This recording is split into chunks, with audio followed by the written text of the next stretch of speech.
Owen Thomas, dwi'n gweithio i Cymdeithas yr Yrru, da ni'n elusen sydd yn gweithio tuag at hybu gwella a dathlu'r parc cenedlaethol trwy gwaith amgylcheddol ac cadwraeth.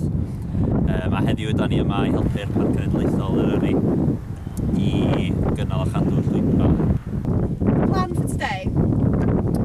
If you look up the mountain there, that peak is Crib Goch.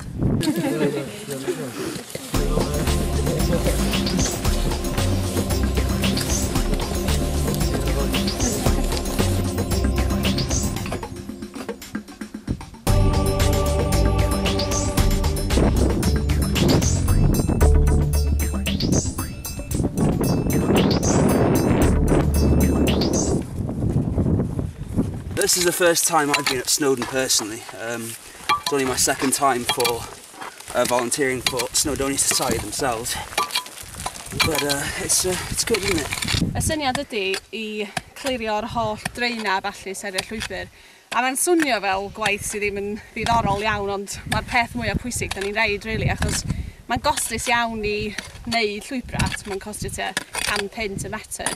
Ac os da ni'n mynd edrych ar ôl y drains, wedyn mae'r dŵr yn mynd ar y llwybr a jyst yn chwalu'r gwaith.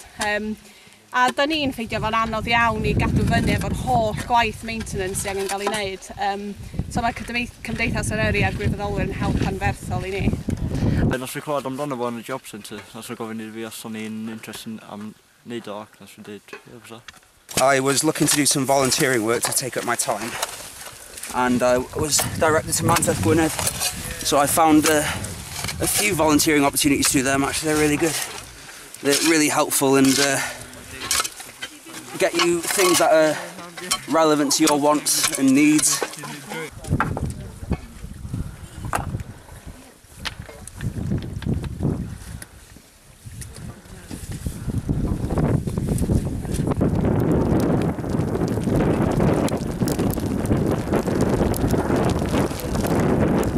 Ie, dod o brogaeth fe'n mwyn cyfod yn awyr agorad, ie. A ni'n eisiau fod mewn swyddfa wneud rhywbeth fel ad. Well I fod allan bob dydd. Dyma'n ideal dydy.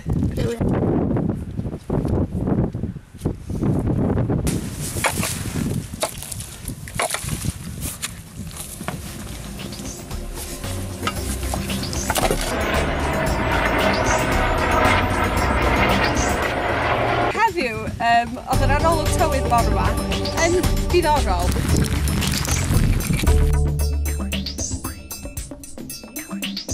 Oedd o'n sôn am cenllysg, mell, gwyntoedd cryf, glaw trwm.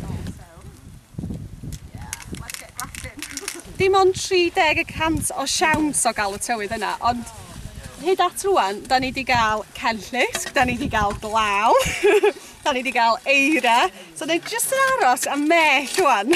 A mi fydda i'n rhedeg yn ôl I lawr os da ni'n cael mell, achos dyn nhw ddim fy ffefru ni, da.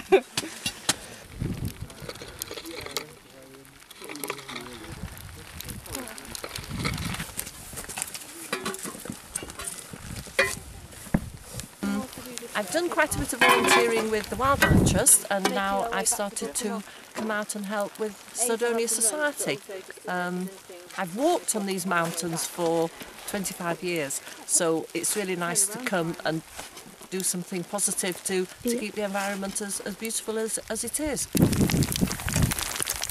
Dwi ddim wedi gwirfoddoli o blaen. Ac, ond dwi'n rhy bad e. Dwi'n meddwl mae eisiau eto. I mean, it's good to be outdoors and active and physical, isn't it? You can see the results, you can see the physical results yourself. I mean, I'm used to being on a computer most of the time, so.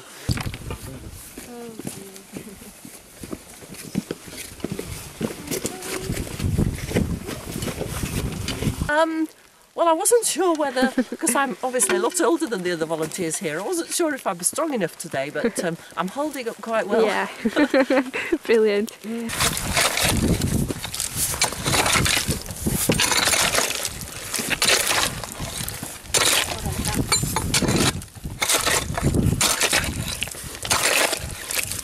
Mae gwirfoddoli fel hyn yn ffordd dda iawn o gael profiad. Yn y gorffennol, pobl sydd wedi gwirfoddoli am yn hir a wedi gwneud lot o gwaith, ma'n ychwanegu at eu CV nhw hefyd.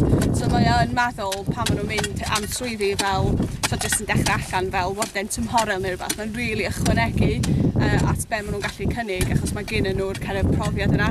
Mae'n rili anodd i bobl i gael profiad practical heb fod mewn swydd, so mae gwirfoddoli yn ffordd dda o wneud hynny. Mwy hwyl na be o'n i'n meddwl. Fi sy'n cael job